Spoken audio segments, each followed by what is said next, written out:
नमस्कार आप सभी को। मैं रजनीश सर आप सबका विधि ई लर्निंग पॉइंट में स्वागत करता हूं। हम आज से बाल विकास की एक सीरीज़ शुरू करने जा रहे हैं जिसमें यूपी टेट से जुड़े हुए और सी टेट से जुड़े हुए वे सवाल होंगे जो पिछली परीक्षाओं में आए हुए हैं। हम बहुत जल्दी ही यूपी टेट स्पेशल एक मैराथन क्लास शुरू करेंगे जिसमें मैं आपको विश्वास दिलाता हूँ कि आप 30 में से 30 यूपी टेट में और सी टेट में 100% लेके आएंगे। शुरू करते हैं आज की क्लास। जो पिछली परीक्षाओं में चाहे वो रीट हो, चाहे सी टेट हो या यूपी टेट हो, जो कुछ बाल विकास से जुड़े हुए बेसिक क्वेश्चन पूछे गए हैं आज हम उससे शुरू करेंगे। जहाँ भी ज़रूरत होगी वहाँ कंसेप्ट को बताएंगे। ठीक है, आइए शुरू करते हैं। देखो पहला प्रश्न है, निम्न में से कौन सा वृद्धि और विकास का प्रथम चरण है? वृद्धि और विकास का प्रथम चरण है। Which of the following is the first stage of growth and development? Physical development, social development, moral development या मेंटल डेवलपमेंट? तो देखो विकास के जो चरण होते हैं, विकास के जो चरण होते हैं वे मुख्यतः 4 होते हैं। एक तो होता है शारीरिक विकास, एक होता है मानसिक विकास, एक होता है सामाजिक विकास और एक होता है संवेगात्मक विकास। तो अब बात आती है कि इन विकास के प्रमुख 4 चरणों में से कौन सा ऐसा चरण है जो सबसे पहले विकसित होता है? अब देखो सबसे पहले विकसित होने में हमारी जो अवस्थाएं होती हैं बाल विकास की, तो सबसे पहले होती है गर्भावस्था, गर्भावस्था के बाद होती है शैशवावस्था, शैशवावस्था के बाद होती है बाल्यावस्था और बाल्यावस्था के बाद किशोरावस्था। तो अब कौन सा ऐसा इसमें से चरण है जो सबसे पहले शुरुआत होता है? तो शारीरिक विकास एक ऐसा चरण है जो गर्भावस्था से सबसे पहले शुरू होता है। तो प्रथम चरण इसमें कौन सा होगा? शारीरिक विकास। अगर आपसे कोई पूछता है कि विकास की कितनी अवस्थाएं होती हैं तो आप बोलोगे 4 अवस्थाएं। पहली अवस्था होती है गर्भावस्था जिसमें सबसे प्रथम शारीरिक विकास शुरू होगा। फिर होती है शैशवावस्था, शैशवावस्था से मानसिक विकास, सामाजिक विकास और संवेगात्मक विकास, तीनों विकास और कुल मिला के शारीरिक विकास, चारों विकास एक निश्चित क्रम में आगे बढ़ते हैं और किशोरावस्था तक इनकी तीव्रता बिल्कुल तेज रहती है। ठीक है, आगे बढ़ते हैं। The study area of the definition of child development, which is examines change in human capabilities, find an explanation of the behavior during the lifespan. Children of adults and senior citizens will compare with to be responsible for the gradual development of a child cognitive, social and other abilities। यानी बाल विकास की परिभाषा का अध्ययन क्षेत्र क्या है? अब बात आती है बाल विकास क्या है। बाल विकास एक ऐसा विषय है जिसमें गर्भ से लेके और किशोरावस्था तक मनुष्य का या बालक का एक क्रमबद्ध अध्ययन किया जाता है। सबसे पहले जैसे गर्भावस्था, तो गर्भावस्था में क्या क्या परिवर्तन होते हैं। उसके बाद जैसे शैशवावस्था, तो शैशवावस्था में क्या क्या परिवर्तन होते हैं, कैसे शारीरिक विकास होता है, कैसे मानसिक विकास होता है, कैसे संज्ञानात्मक विकास होता है, कैसे सामाजिक विकास होता है। इन विकासों का जो चरणबद्ध अध्ययन किया जाता है और जो क्रमबद्ध अध्ययन किया जाता है, और एक तरीके से नियम, परंपराएं और सिद्धांतों के अनुसार, जो हम मनोविज्ञान के नियम के अनुसार अध्ययन करते हैं, उसे हम क्या कहते हैं? बाल विकास। तो अब अध्ययन क्षेत्र की अगर इस प्रश्न के अनुसार बात करें तो क्या मानवीय सामर्थ्यों में परिवर्तन का परीक्षण करता है? सही बात है। क्या जीवन अवधि के दौरान व्यवहार की व्याख्या ढूंढेगा? बिल्कुल सही बात है। बच्चों की वयस्क तथा वरिष्ठ नागरिकों के साथ तुलना करेगा? चलो बिल्कुल ठीक बात है। लेकिन बात आती है सबसे बेस्ट कौन सा होगा? तो क्या होगा? किसी बच्चे का संज्ञानात्मक, सामाजिक तथा दूसरे सामर्थ्यों के साथ, किसी बच्चे का संज्ञानात्मक, सामाजिक तथा दूसरे सामर्थ्यों के साथ क्रमिक विकास के लिए उत्तरदायी होगा। क्रमिक विकास यानी शैशवावस्था में क्या परिवर्तन होंगे, बाल्यावस्था में क्या परिवर्तन होंगे, किशोरावस्था में क्या परिवर्तन होंगे। तो अगर पूछता है कि कौन सा ऑप्शन सबसे अधिक इसको परिभाषित करेगा, तो किसी बच्चे का संज्ञानात्मक विकास, सामाजिक तथा दूसरे सामर्थ्यों यानी सामाजिक विकास, संवेगात्मक विकास, भाषाई विकास, नैतिक विकास और क्रियात्मक विकास। तो यहाँ पर सबसे सही उत्तर क्या होगा? To be responsible for the gradual development of child's cognitive, social and other abilities. आगे बढ़ते हैं। देयर इज ए सोशलाइजेशन, समाजीकरण है। अब बात आती है समाजीकरण। बच्चा जब पैदा होता है तो वो कहीं ना कहीं समाज का एक सदस्य बन जाता है। किसी का बेटा बनता है, किसी का भाई बनता है, किसी का पुत्र बनता है, किसी का कोई कहीं ना कहीं रिश्तेदारों में बन जाता है। अब जिस जगह पर पैदा होगा वहाँ के नियम, वहाँ के मानदंड, वहाँ की परंपराएं, वहाँ का व्यवहार अगर वो सीखता है और सीखने के साथ साथ अपने जीवन को आगे बढ़ाता है तो हम उसे क्या कहते हैं? समाजीकरण। तो अब देखो क्या कहता है, समाज के मानदंडों के साथ अनुकूलन। अनुकूलन को अगर प्याजे की भाषा में कहें तो अनुकूलन क्या होता है? एक तो आत्मीकरण करना, अगर हम किसी व्यवहार को अपने अंदर आत्मसात करते हैं तो, और उसके बाद दूसरा आता है समायोजन करना, यानी हम सीखे हुए व्यवहार में कोई भी परिवर्तन करते हैं तो उसे समायोजन कहते हैं। तो समाज के जितने भर मानदंड होते हैं, जितनी भर उसकी परंपराएं होती हैं, जितने भर उसके नियम होते हैं, उनको अपने व्यवहार में क्या करना? आत्मीकरण करना, समायोजन करना। क्या होता है? समाजीकरण।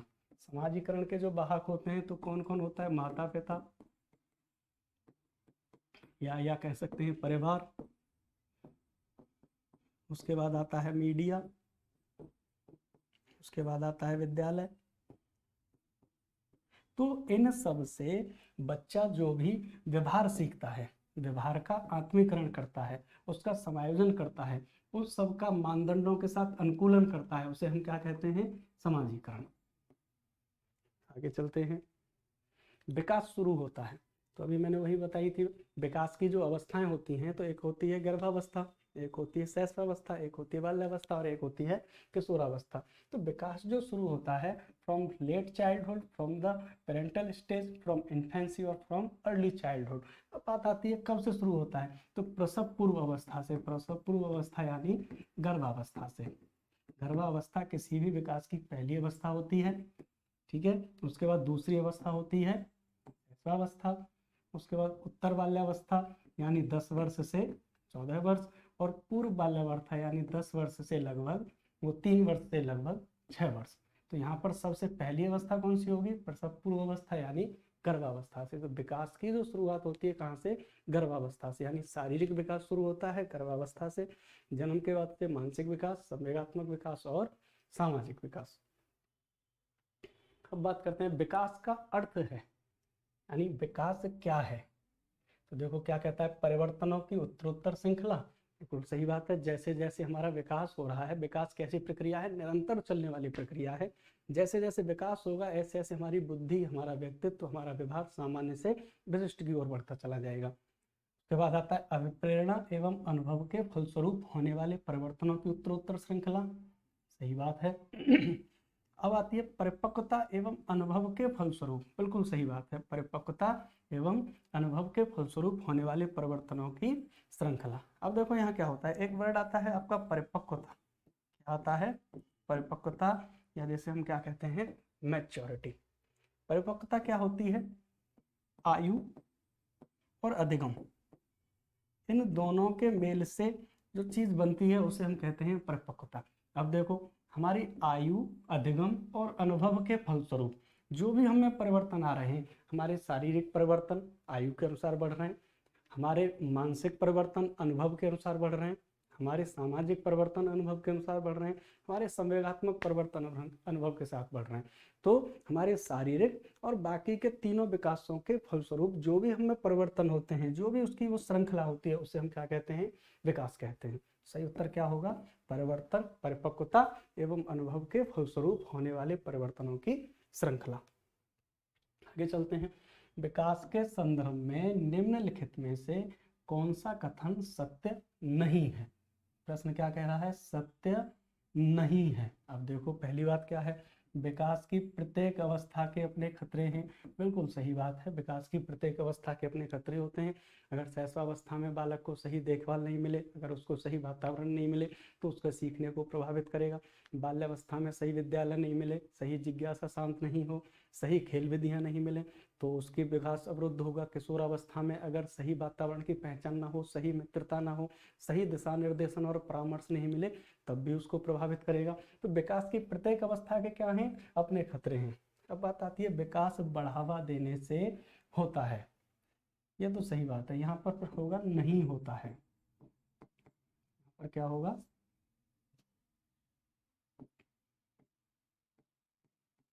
नहीं होता है। ठीक है, अब तीसरे को देखते हैं। विकास सांस्कृतिक परिवर्तनों से प्रभावित होता है। आपने वाइगोत्स्की का सिद्धांत पढ़ा होगा। वाइगोत्स्की के सिद्धांत का नाम है सामाजिक एवं सांस्कृतिक सिद्धांत। यानी बच्चा जिस समाज में रहता है, जिस संस्कृति में रहता है, उसमें एमक्यू की मदद से, किसकी मदद से, एमक्यू की मदद से, एमक्यू यानी अधिक ज्ञानवान व्यक्ति की वजह से व्यवहार एवं व्यवहार के तरीके सीखता है। तो अब यहाँ अगर हम कहें विकास संस्कृति से प्रभावित नहीं होता है तो गलत होगा। तो क्या होगा, विकास सांस्कृतिक परिवर्तनों से प्रभावित होता है। अब आती है बात, विकास की प्रत्येक अवस्था की अपनी विशेषताएं होती हैं। बिल्कुल सही बात है, शैशवावस्था की अपनी विशेषताएं होती हैं। जैसे कि बच्चा अनुकरण से सीखता है, बच्चा काल्पनिक चिंतन करता है। बिल्कुल ऐसे ही बाल्यावस्था की अपनी विशेषताएं होती हैं कि अनोखा काल है, सुस्ती का आयु है, या अपने उसका औपचारिक विकास की अवस्था है। उसके बाद आती है किशोरावस्था, उसको संघर्ष तनाव तूफान की अवस्था है। तो जहाँ पर क्या होता है कि प्रत्येक अवस्था की क्या होती हैं, अपनी एक विशेषताएं होती हैं। लेकिन यहाँ पर अब बात करते हैं, प्रश्न में है विकास बढ़ावा देने से नहीं होता। जो भी प्रश्न है, राजस्थान टेट का प्रश्न, सी टेट का प्रश्न है, तो उसमें है नहीं होता है। तो विकास बढ़ावा देने से तो होता है, विकास बढ़ावा देने से होता है। जैसे कि हम शारीरिक विकास के लिए हम अच्छा भोजन करें, अच्छा पोषण पाएं तो हमारे शारीर का विकास होगा। हम अच्छे वातावरण में रहें तो मानसिक विकास होगा। हम अच्छे समाज में रहें तो अच्छे सामाजिक विकास होगा। तो हम अगर अपने विकास को बढ़ावा देंगे, हम उसको सही जगह, सही माहौल में अगर हम उसको अपने आप को समायोजित करेंगे तो क्या होगा, विकास बढ़ावा देने से होगा। तो यहाँ पर सही उत्तर होगा विकास बढ़ावा देने से नहीं होता। आगे प्रश्न आता है, निम्नलिखित में से कौन सा विकासात्मक कार्य उत्तर बाल्यावस्था के लिए उपयुक्त नहीं है। यानी हम जो भी कार्य सीख रहे हैं, हम जो भी व्यवहार सीख रहे हैं, जो भी हम अपने अंदर परिवर्तन लेके आ रहे हैं, उन परिवर्तनों में कौन से ऐसे कार्य हैं जो कि बाल्यावस्था में नहीं होने चाहिए। तो अब देखो, पहली बात है सामान्य खेलों के लिए आवश्यक कुशलताएं सीखना। सामान्य खेल जैसे कि क्रिकेट खेलना, दौड़ लगाना, फुटबॉल खेलना, वॉलीबॉल खेलना, ये सब कौन से खेल होते हैं, सामान्य खेल होते हैं। अगर हम आवश्यक शारीरिक कुशलताएं सीख रहे हैं तो ये सामान्य सी बात है, बाल्यावस्था में हमको सीख लेनी चाहिए। उत्तर बाल्यावस्था की बात कर रहे हैं, उत्तर बाल्यावस्था यानी 10 वर्ष से 14 वर्ष, लगभग 10 वर्ष से 14 वर्ष। कोई फिक्स एज नहीं है। जब कोई काल उतर रहा है, दूसरा काल आ रहा है, तो उसको हम कह सकते हैं पूर्व किशोरावस्था या उत्तर बाल्यावस्था। जैसे कि अगर बात उत्तर बाल्यावस्था की करें तो बाल्यावस्था का अंतिम काल यानी लगभग 10 वर्ष से 12 वर्ष, और किशोरावस्था का प्रारंभिक काल यानी 12 वर्ष से 14 वर्ष। तो ये जो पूरा एरिया होगा, इसको हम क्या कहेंगे, या तो हम कहेंगे इसको पूर्व किशोरावस्था, या हम इसको कहेंगे क्या, उत्तर बाल्यावस्था। तो 10 से 14 वर्ष के काल को हम औसतन क्या कह सकते हैं, 10 उत्तर बाल्यावस्था, या इसी को कहते हैं वयसंधि काल। क्या कहते हैं, वयसंधि। तो अब देखो यह प्रश्न क्या कहता है कि कौन सी चीज नहीं सीखनी चाहिए। तो सामान्य खेलों के लिए जरूरी है कुशलताएं सीखना, पुरुषोचित व स्त्रियोचित सामाजिक। तो देखो 10 से 14 वर्ष का बालक को पुरुषों के क्या कार्य जिम्मेदारियां होती हैं, स्त्रियों की क्या जिम्मेदारियां होती हैं, इसकी अभी कोई जरूरत नहीं है। तो कौन से कार्य नहीं सीखेगा, पुरुषोचित और स्त्रियोचित सामाजिक भूमिकाओं को प्राप्त करना। यहाँ तक ठीक है।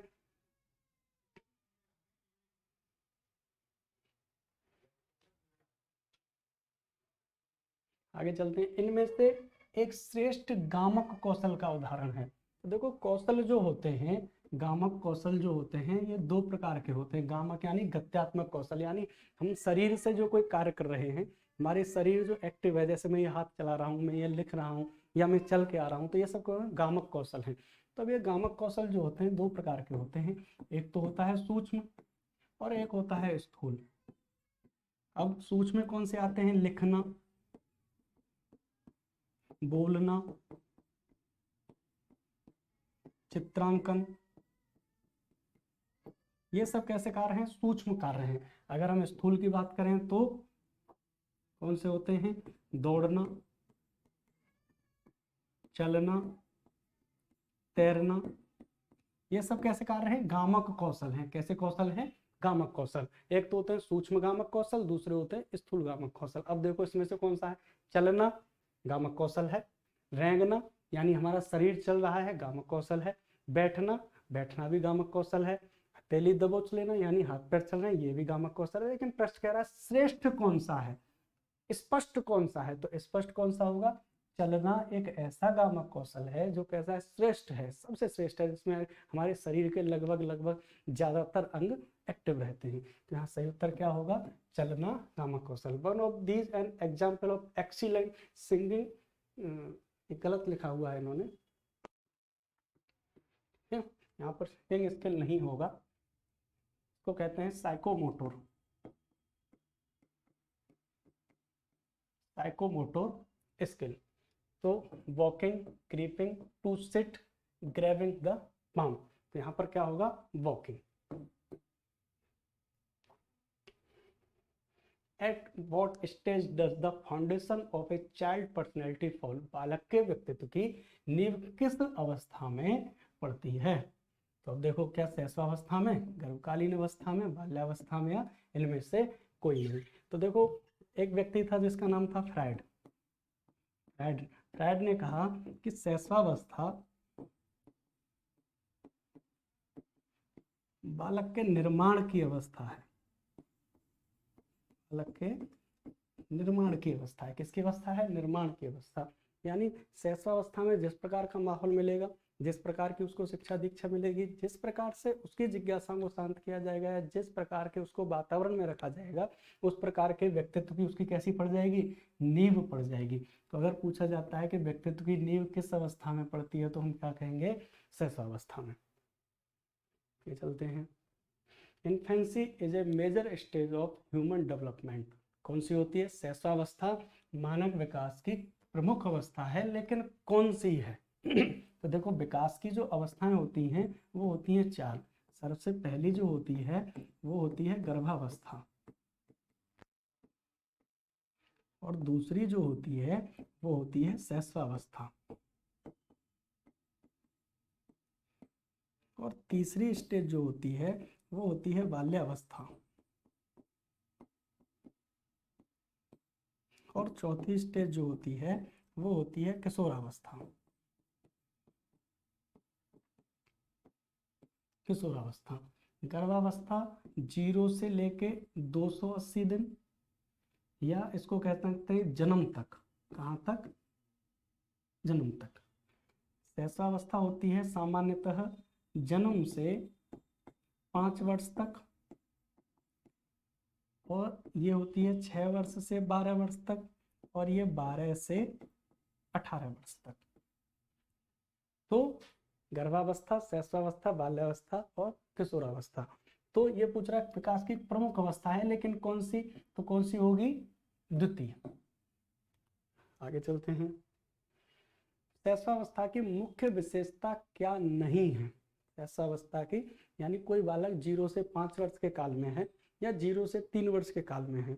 अलग अलग मनोवैज्ञानिकों ने अलग अलग वर्गीकरण दिया है।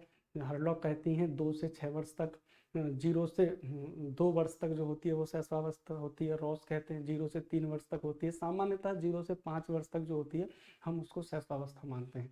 तो अब देखो ये कह रहा है कि 0 से 5 वर्ष में बच्चा किस प्रकार का व्यवहार करता है या उसकी क्या विशेषता है। तो देखो सीखने की प्रक्रिया में तीव्रता, बिल्कुल सही बात है। बच्चा किसी भी चीज को देखेगा उसके प्रति जिज्ञासा उत्पन्न करेगा, और हर वस्तु को देखते हुए तुरंत पूछेगा ये क्या है। उसका प्रश्न क्या होगा, ये क्या है। प्रत्येक चीज में उसकी क्या होगी, जिज्ञासा होगी। जो कुछ भी देखेगा उसका क्या करेगा, अनुकरण करेगा। कुछ भी देखेगा उसका क्या करेगा, अनुकरण करेगा। लेकिन अब बात आती है चिंतन प्रक्रिया की। शैशवावस्था में बच्चे का चिंतन तो होता है, लेकिन चिंतन में क्रमबद्धता, चिंतन में क्रमबद्धता या चिंतन में तर्क नहीं होता। ठीक है, चिंतन कैसा होता है, काल्पनिक होता है। इस अवस्था में चिंतन कैसा होता है, काल्पनिक होता है। चिंतन में क्रमबद्धता और तर्क नहीं होता। इसीलिए यहाँ क्या आएगा, चिंतन की प्रक्रिया इसकी विशेषता नहीं है। ये विशेषता किसकी होती है, बाल्यावस्था की। ठीक है, सही हो गया।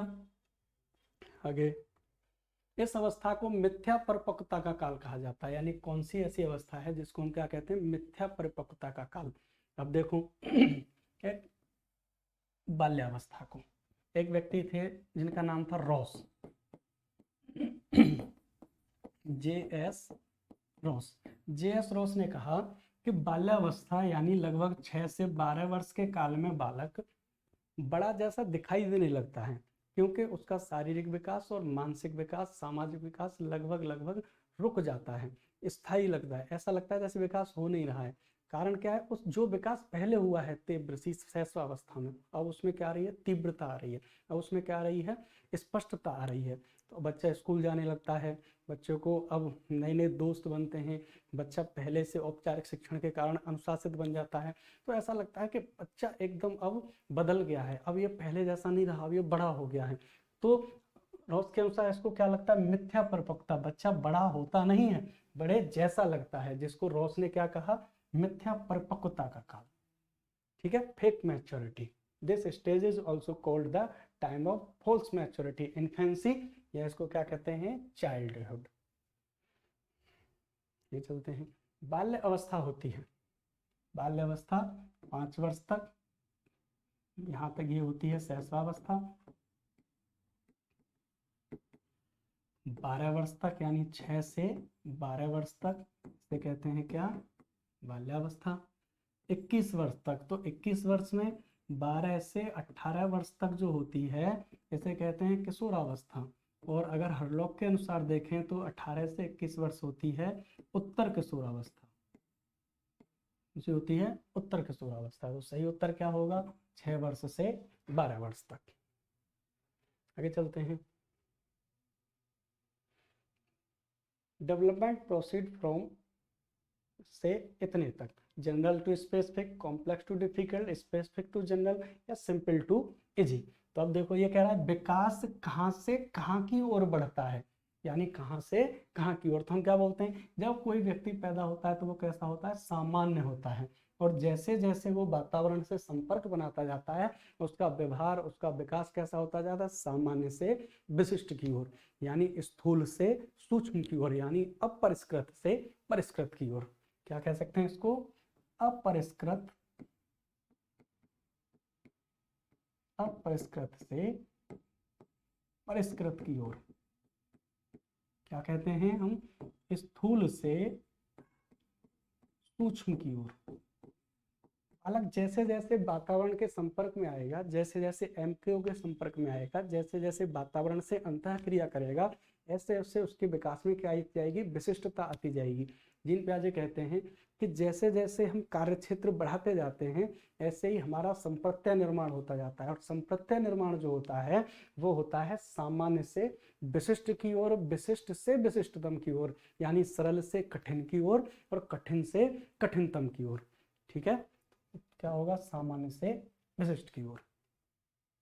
आगे चलते हैं, किशोरावस्था की अवधि है, जैसे 11 वर्ष होती है बाल्यावस्था, 15 से 20 वर्ष होती है उत्तर किशोरावस्था, 11 से 19 वर्ष होती है किशोरावस्था।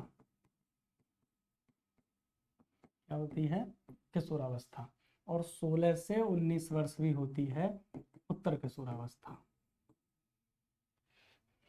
शैशवावस्था की अवधि क्या होगी, 11 से 19 वर्ष, यानी ये क्या पूछ रहा है, टीन एज। आगे चलते हैं, life is studied in development psychology, विकासात्मक मनोविज्ञान में जीवन का अध्ययन किया जाता है, पर यह गलत लिखा है, विकासात्मक मनोविज्ञान में जीवन का अध्ययन किया जाता है। देखो विकासात्मक मनोविज्ञान मनोविज्ञान का एक भाग है, मनोविज्ञान की एक शाखा बनी जिसका नाम था विकासात्मक मनोविज्ञान। विकासात्मक मनोविज्ञान, इसमें अध्ययन जो किया जाता था वो 0 से लेके और मृत्यु तक किया जाता था, जीवन से लेके मृत्यु तक। इसकी अवस्थाएं कुछ इस प्रकार थी, गर्भावस्था, उसके बाद आती है शैशवावस्था, उसके बाद आती है बाल्यावस्था, उसके बाद किशोरावस्था, किशोरावस्था के बाद प्रौढ़ावस्था, और प्रौढ़ावस्था के बाद वृद्धावस्था। इन अवस्थाओं में बांटा जाता है विकासात्मक मनोविज्ञान को। विकासात्मक मनोविज्ञान से ही एक मनोविज्ञान फिर निकला जिसको हम कहते हैं क्या, बाल मनोविज्ञान। बाल मनोविज्ञान में जो अध्ययन किया जाता है वो किया जाता है गर्भावस्था से और किशोरावस्था तक, यानी गर्भावस्था से किशोरावस्था तक जो अध्ययन किया जाता है उसे हम क्या कहते हैं, बाल मनोविज्ञान। लेकिन गर्भावस्था से और वृद्धावस्था तक यानी जीवन पर्यंत जो अध्ययन किया जाता है तो उसे क्या कहते हैं, विकासात्मक मनोविज्ञान। अगर आपसे कोई पूछता है बाल विकास में या बाल मनोविज्ञान में अध्ययन कब से किया जाता है, आप कहोगे गर्भावस्था से। कब तक किया जाता है, आप बोलोगे किशोरावस्था तक। लेकिन आपसे पूछा जाए कि बाल मनोविज्ञान की जो जननी है बात विकासात्मक मनोविज्ञान, उसमें अध्ययन कहाँ तक किया जाता है, तो आप क्या बोलोगे, आप बोलोगे जीवन पर्यंत किया जाता है। कब तक किया जाता है, जीवन पर्यंत किया जाता है। आगे बढ़ते हैं। बालक के शारीरिक व क्रियात्मक विकास की दिशा, बालक के शारीरिक व क्रियात्मक विकास की दिशा होती है सिर से पैर तथा शरीर के बाहर से मध्य की ओर। अगर इस ऑप्शन को हम देखें तो ये क्या बनेगा, क्या बनेगा, देखो एक सिद्धांत होता है जिससे हम कहते हैं विकास दिशा का सिद्धांत। विकास दिशा का सिद्धांत, विकास दिशा का सिद्धांत कहता है कि सबसे पहले तो सिर बढ़ता है, सिर के बाद बढ़ता है धड़, तो धड़ के बाद बढ़ते हैं पैर। यानी हमारा जो विकास होता है वो कैसे होता है, सिर से पैर की ओर। कैसे होता है, सिर से पैर की ओर, जिसे हम कहते हैं क्या, सेफेलोकोडल। सेफेलोकोडल। लेकिन एक तो विकास का ये पॉइंट हो गया, एक दूसरा पॉइंट होता है, फिर दूसरा पॉइंट होता है कि केंद्र से, कहां से, केंद्र से बाहर की ओर, केंद्र से बाहर की ओर, यानी हमारी जो नाभि होती है, नाभि से हाथों की ओर और नाभि से पैरों की ओर, ये जो विकास चलता है इसे हम कहते हैं निकटस्थ दूरस्थ विकास। निकटस्थ दूरस्थ विकास, या इसको हम कहते हैं प्रॉक्सी मोडस्टल। प्रॉक्सी मोडस्टल, क्या कहते हैं, प्रॉक्सी मोडस्टल। तो अगर आपसे पूछता है कोई कि विकास कैसे चलता है या विकास की दिशा क्या होती है, तो आप बोलोगे सिर से पैर की ओर, सिर से पैर की ओर, और दूसरा क्या बोलोगे, केंद्र से बाहर की ओर, केंद्र से बाहर की ओर। कोई डाउट, ठीक है। तो अब क्या कह रहा है ये, देखो यहाँ कहाँ है, सिर से पैर और शरीर के मध्य से। एक तो ये हो गया सिर से पैर की ओर यानी सेफेलोकोडल,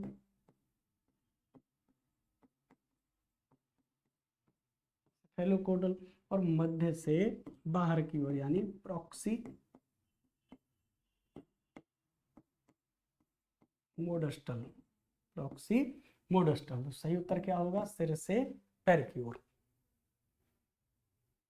चलते हैं, सामान्य बुद्धि बालक प्रायः किस अवस्था में बोलना सीख जाते हैं। सामान्य बुद्धि, सामान्य बुद्धि बालक वो होते हैं जिनकी बुद्धि लब्धि होती है 90 से 110। कितनी होती है, 90 से 110।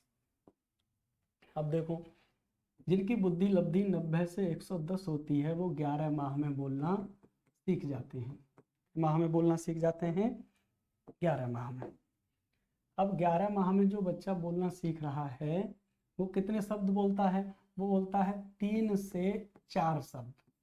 11 माह में बच्चा कितने शब्द बोलता है, 3 से 4 शब्द। अब देखो ये बोलने की जो प्रक्रिया है इसमें क्या होता है, जब बच्चा 10 माह का होता है तो वो 1 शब्द बोलता है। 10 मंथ का बच्चा 1 शब्द बोलेगा। जब 12 मंथ का होगा तो बोलेगा 3 से 5 शब्द, और जब वो हो जाएगा 24 माह का तो बोलेगा 100 से 200 शब्द। इस प्रक्रिया में बच्चा क्या होता है, बोलना सीखता है। सबसे पहले बच्चा क्या बोलेगा, सबसे पहले जब बच्चा 12 से 18 माह का होगा तो वो बोलेगा संज्ञा। अगर बच्चा आपका 12 से 18 माह में है तो सिर्फ 1 शब्द बोलेगा, सिर्फ 1 शब्द, मात्र 1 शब्द बोलेगा, और वो शब्द जो होगा वो क्या होगा, संज्ञा होगा। जब बच्चा 18 से 24 माह का होगा तो वो लगभग 2 शब्द बोलता है, दो शब्द के वाक्य बोलता है, दो शब्द के वाक्य बोलेगा और उनमें एक शब्द तो होगा आपका संज्ञा और एक होगा उसमें क्रिया। ये खैर आगे बताऊंगा। तो क्या है कि बच्चा सामान्य बुद्धि का बोलना कब सीखता है? 11 माह पर। आगे चलते हैं। मानव विकास है, मानव का विकास है। तो अब देखो यह बात आती है विकास। विकास के चरण मैंने थोड़ी देर पहले जो उसे बताए थे, एक तो होता है शारीरिक, दूसरा होता है मानसिक, तीसरा होता है सामाजिक, चौथा होता है संवेगात्मक और भाषाई और क्रियात्मक। और यहीं से एक होता है कौन सा? नैतिक। तो बात आती है कि विकास कैसा है, क्या मात्रात्मक है या गुणात्मक है? मात्रात्मक यानी जिसको मापा जा सके और गुणात्मक यानी जिसको महसूस किया जा सके। क्या किया जा सके? महसूस किया जा सके। तो शारीरिक विकास जो होता है इसमें क्या होती है? वृद्धि होती है। शारीरिक विकास में क्या होता है? वृद्धि होती है। और वृद्धि कैसी होती है? मापने योग्य होती है। कैसी होती है?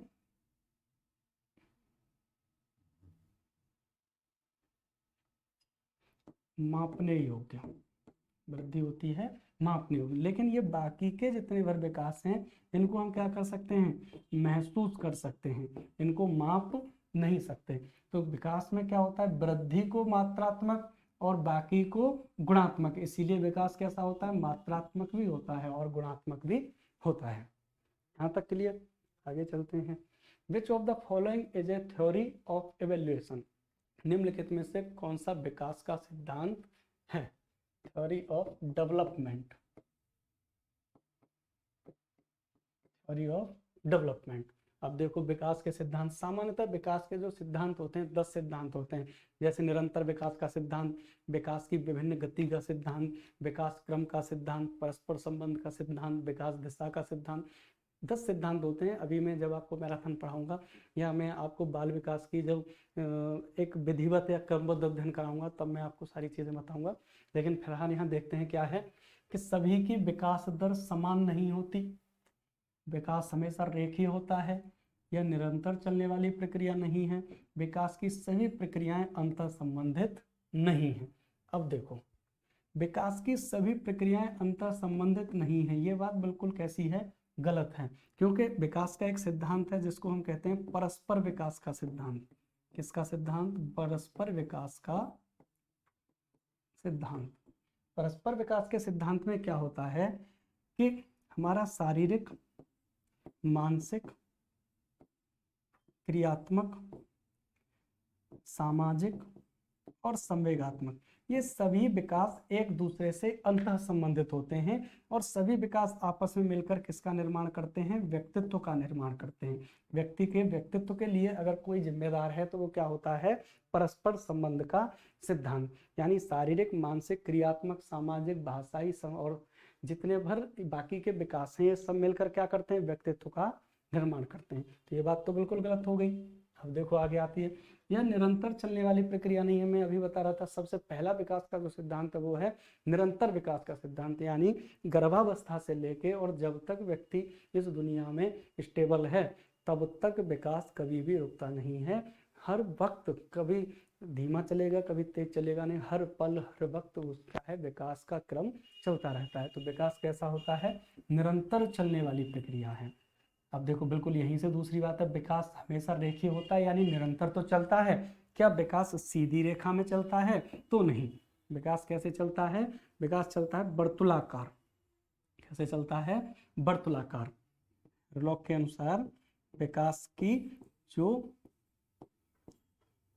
कैसे चलता है? वर्तुलाकार। यानी कभी तीव्र होगा फिर धीमा पड़ जाएगा, फिर तीव्र होगा फिर धीमा पड़ जाएगा, फिर तीव्र होगा फिर धीमा पड़ जाएगा। यानी विकास की जो गति होती है वे सभी बच्चों में कैसी होती है? किसी में तीव्र होती है, किसी में धीमी होती है। अब बात आती है विकास की, सभी की विकास दर समान नहीं होती है। बिल्कुल सही बात है। कुछ बच्चे जो प्रतिभाशाली होते हैं उनकी विकास दर तेज होती है, कुछ बच्चे मंद बुद्धि होते हैं उनकी विकास दर धीमे होती है, कुछ सामान्य बुद्धि होते हैं वो सामान्य तरीका से विकास करते हैं। तो बिल्कुल सही बात है, सभी की विकास दर समान नहीं होती। आगे चलते हैं। मानव विकास को किन क्षेत्रों में विभाजित किया जाता है, या मानव विकास को कौन कौन से क्षेत्रों में विभाजित किया जाता है। Human development is divided into areas which are physical, cognitive, emotional and social, यानी शारीरिक, संज्ञानात्मक, संवेगात्मक और सामाजिक। अगर मैं संज्ञानात्मक को यहाँ मानसिक लिख दूं, तो अभी मैं थोड़ी देर पहले मैंने विकास के जो भाग बताए थे, देखो शारीरिक, मानसिक, सामाजिक और संवेगात्मक, और यहाँ हम क्या देख रहे हैं, शारीरिक, मानसिक, संवेगात्मक और सामाजिक। तो ये क्या हो जाएगा, ठीक हो जाएगा। संज्ञानात्मक संवेगात्मक होता है, संज्ञानात्मक होता है लेकिन आध्यात्मिक नहीं होता, मनोवैज्ञानिक नहीं होता, शारीरिक होता है, आध्यात्मिक नहीं होता। तो सही कौन सा होगा, शारीरिक, संज्ञानात्मक, संवेगात्मक और सामाजिक। गर्भ में बालक को विकसित होने में कितने दिन लगते हैं, 280 दिन। कितने लगते हैं, 280 दिन। यानी सबसे पहले होती है बीजावस्था, उसके बाद होती है डिंबावस्था, और उसके बाद होती है गर्भावस्था। बीजावस्था, डिंबावस्था और गर्भावस्था। तो ये पूरी जो प्रक्रिया है ये कितने दिन में चलती है, 280 दिन में। यहाँ तक बात क्लियर। आगे बढ़ते हैं। नवजात शिशु का भार होता है 7 पाउंड। कितना होता है, 7 पाउंड। लगभग 3 किलोग्राम से लेके और 3.5 किलोग्राम तक बच्चे का कितना होता है, भार होता है।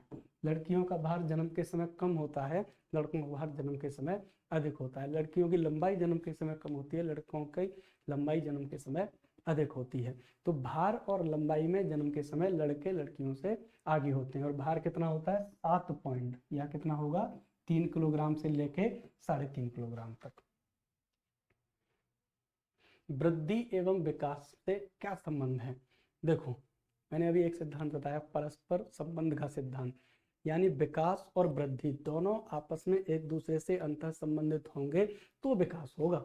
अगर दोनों में से कोई भी एक चीज पीछे छूट जाएगी या दोनों में से कोई एक चीज अपनी भूमिका नहीं निभाएगी तो विकास नहीं होगा। क्योंकि अगर शारीरिक विकास होगा तो अभी व्यक्तित्व का निर्माण होगा, शारीरिक विकास हो गया लेकिन मानसिक विकास नहीं हुआ तब व्यक्तित्व का विकास नहीं होगा। शारीरिक मानसिक दोनों हो गए लेकिन आप संवेगात्मक रूप से, सामाजिक रूप से मजबूत नहीं है तब विकास नहीं होगा। तो क्या बोलेंगे, एक दूसरे के पूरक हैं, यानी एक दूसरे की पूर्ति करते हैं। तो सही से क्या होगा, एक दूसरे के पूरक हैं। आगे बढ़ते हैं। विकास में वृद्धि से तात्पर्य है, वृद्धि यानी ग्रोथ से तात्पर्य है। विकास में वृद्धि से तात्पर्य है। ज्ञान में वृद्धि, अगर ज्ञान में वृद्धि होगी तो क्या होगा, मानसिक विकास। अगर संवेग में वृद्धि होगी तो क्या होगा, संवेगात्मक विकास। वजन में वृद्धि होगी तो क्या होगा, ग्रोथ। अगर आकार, सोच, समझ और कौशलों में वृद्धि होगी तो हम इसको कहेंगे क्रियात्मक विकास। क्या कहेंगे, क्रियात्मक विकास। तो विकास में वृद्धि से तात्पर्य है वजन में वृद्धि। अगर हम इस ऑप्शन पर विचार करें तो यहाँ पर कौशल और आकार दो चीजें हमको बताती हैं ग्रोथ से संबंधित, लेकिन सोच और समझ ये हमारे भावात्मक विकास हैं और भावात्मक विकास ग्रोथ में नहीं आता। तो सही उत्तर होना चाहिए वजन में वृद्धि। ये बढ़ते हैं। विकास कैसा परिवर्तन है, गुणात्मक,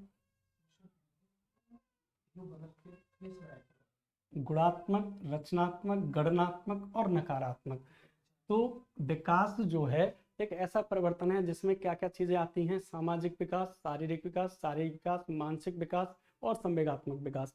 ये जितने भर परिवर्तन हैं इनको हम क्या कर सकते हैं, गुणात्मक परिवर्तन है। क्योंकि विकास का एक ही पार्ट ऐसा है जिसको हम मात्रात्मक रूप से नाप सकते हैं और वो होती है वृद्धि या शारीरिक विकास। तो अगर ओवरऑल हम विकास की बात करें तो वो कैसा परिवर्तन है, गुणात्मक। अगर गणनात्मक होता तो केवल यहाँ पर लिखा हुआ था शारीरिक विकास, इसलिए जब विकास लिखा हुआ है तो हम क्या बोलेंगे, गुणात्मक। कैसा होगा, गुणात्मक यानी क्वालिटेटिव, तो होगा क्वालिटेटिव।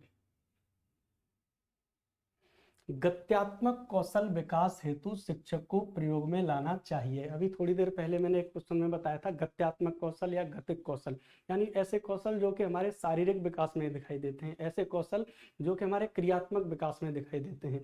तो अब इनमें क्या होगा, तो गत्यात्मक कौशल या शारीरिक कौशल अभी थोड़ी देर पहले जैसे बताया, तो एक तो होते हैं सूक्ष्म और एक होते हैं स्थूल।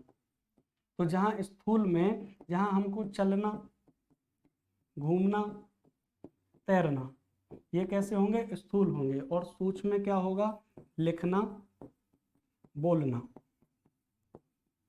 तो अब देखो यहाँ क्या है, सुलेख लेखन यानी सूक्ष्म कौशल का विकास है, चित्रकला यानी ये भी सूक्ष्म कौशल का विकास है, उंगलियों से सूक्ष्म वस्तुओं को पकड़ना ये भी सूक्ष्म कौशल का विकास है। तो शिक्षक को क्या प्रयोग में लानी चाहिए, तीनों लानी चाहिए, सुलेख भी, चित्रकला भी, उंगलियों का सूक्ष्म प्रयोग, यानी सही क्या होगा, उपरोक्त सभी।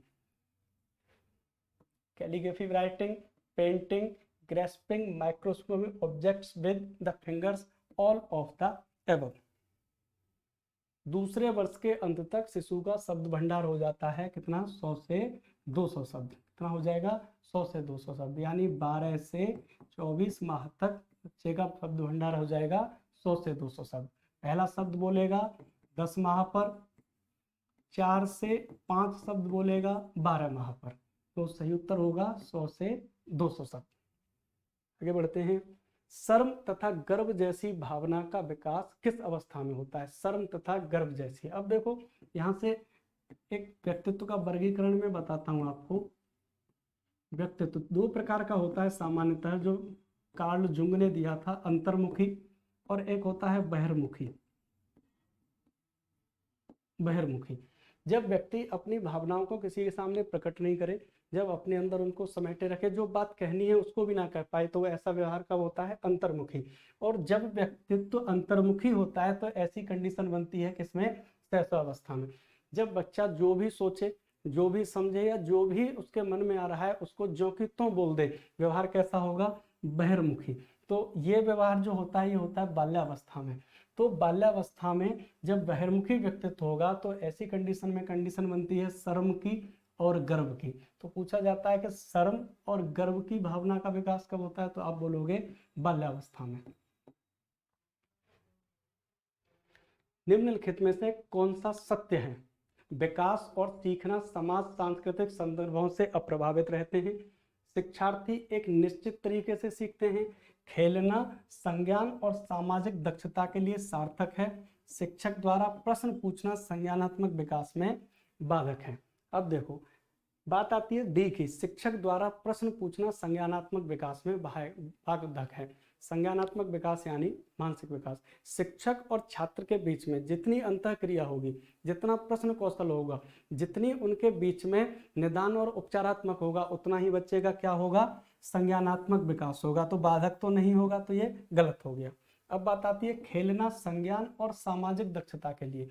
जब कोई व्यक्ति खेलता है तो वो उसमें अपना 100% देता है, उसे पूरी उमंग से करता है। और जब व्यक्ति खेलता है तो उसमें हार भी होती है और जीत भी होती है। सामाजिक दक्षता का सबसे पहला होता है संवेगों पर नियंत्रण। तो खेल के द्वारा सबसे पहली बात है संवेगों पर नियंत्रण होता है, यानी सामाजिक दक्षता की जो प्रथम सीढ़ी है उसको बच्चा प्राप्त करता है। दूसरी बात आती है संज्ञान, यानी जब हम अपना 100% दे रहे होते हैं तो दिमाग की हमारी सारी शक्तियां कैसी होती हैं, एक्टिव होती हैं। और जब दिमाग की सभी शक्तियां एक्टिव होती हैं तो जो संज्ञानात्मक विकास सबसे अधिक तरीके से होता है। तो ये बात सही है। अब आती है बात शिक्षार्थी एक निश्चित तरीके से सीखते हैं, बिल्कुल गलत बात है। शिक्षार्थी कोई देखकर सीखते हैं, कोई सुनकर सीखते हैं, कुछ करके सीखते हैं, कोई देखकर सुनकर दोनों तरीके से सीखते हैं, कुछ समझकर सीखते हैं। तो एक निश्चित तरीके से नहीं सीखते, ये भी गलत हो गया। अब बात आती है विकास सीखना और समाज संस्कृति संदर्भों में अप्रभावित रहता है। वाइगोत्स्की का सिद्धांत कहता है कि हम जिस समाज में रहते हैं, जिस संस्कृति में रहते हैं, उससे क्या करते हैं, व्यवहार सीखते हैं। और यहाँ पर यह क्या कह रहा है, अप्रभावित रहते हैं। तो ऐसा तो नहीं है। तो यहाँ पर सही क्या होगा कि जो बच्चा खेल रहा है उससे उसका क्या होगा, संज्ञानात्मक विकास होगा और सामाजिक दक्षता के लिए प्राप्ति होगी। आगे बढ़ते हैं। इनमें से कौन सा विकास का सिद्धांत नहीं है, में से कौन सा विकास का सिद्धांत नहीं है। विकास जीवन पर्यंत होता है, सही बात है। विकास वंशानुक्रम और पर्यावरण दोनों से प्रभावित होता है, बिल्कुल सही बात है। विकास संशोधन योग्य होता है, सही है। विकास केवल संस्कृति से प्रभावित होता है, ये बात गलत है। तो यहाँ पर सही क्या होगा, विकास केवल संस्कृति से प्रभावित होता है, यानी केवल संस्कृति से प्रभावित नहीं होता। विकास के लिए जितने भर तत्व होते हैं वातावरण में सभी उत्तरदायी होते हैं, चाहे वो समाज हो, चाहे परिवार हो, चाहे विद्यालय हो, चाहे शिक्षण विधियां हो। इसीलिए यहाँ पर सही क्या होगा, विकास केवल संस्कृति से शासित निर्धारित होता है। विकास की गति एक व्यक्ति से दूसरे व्यक्ति से में भिन्न होती है, किंतु यह, अब देखो एक सिद्धांत होता है विकास की गति का सिद्धांत, विकास की गति का सिद्धांत, विकास की गति का सिद्धांत, और एक दूसरा होता है विकास क्रम का सिद्धांत, विकास क्रम का सिद्धांत। ये दोनों सिद्धांतों को अगर हम समझें तो क्या होता है कि विकास की जो गति होती है सभी बालकों में कैसी होती है, भिन्न होती है। जो प्रतिभाशाली बालक होते हैं वो तीव्र गति से सीखते हैं, जो मंदबुद्धि होते हैं वो धीमे सीखते हैं, जो सामान्य होते हैं वो सामान्य गति से सीखते हैं। लेकिन चाहे प्रतिभाशाली हो, चाहे मंदबुद्धि हो, चाहे औसत बुद्धि हो, सब में विकास का क्रम एक समान होगा। जैसे प्रतिभाशाली है वो भी पहले चलने से पहले घुटनों के बल चलेगा, फिर बैठना सीखेगा, फिर चलना सीखेगा। मंदबुद्धि है वो भी बस क्या होगा, गति उनकी एक की तेज होगी, एक की धीमी होगी। तो अब देखो यहाँ पर ये क्या कहता है, यहाँ पर कहता है कि विकास की गति एक व्यक्ति से दूसरे व्यक्ति में भिन्न होती है, किंतु यह अव्यवस्थित क्रम में नमू करती है नहीं, अप्रत्याशित में नहीं, क्रमबद्ध और व्यवस्थित तरीके से। कैसे चलेगी, क्रमबद्ध चलेगी, यानी पहले बच्चा घिसटना सीखेगा, फिर बैठना सीखेगा, फिर चलना सीखेगा। पहले बच्चा स्वर बोलेगा, फिर व्यंजन बोलेगा, फिर स्वर और व्यंजन बोलेगा, फिर संज्ञा बोलेगा, फिर क्रिया बोलेगा। तो कोई भी बच्चा हो, चाहे वो प्रतिभाशाली हो या वो हो मंदबुद्धि, एक क्रमबद्ध और व्यवस्थित ढंग से सीखेगा। बेशक सीखने के ढंग में भिन्नता होगी, एक तेजी से सीखेगा और एक जल्दी से सीखेगा।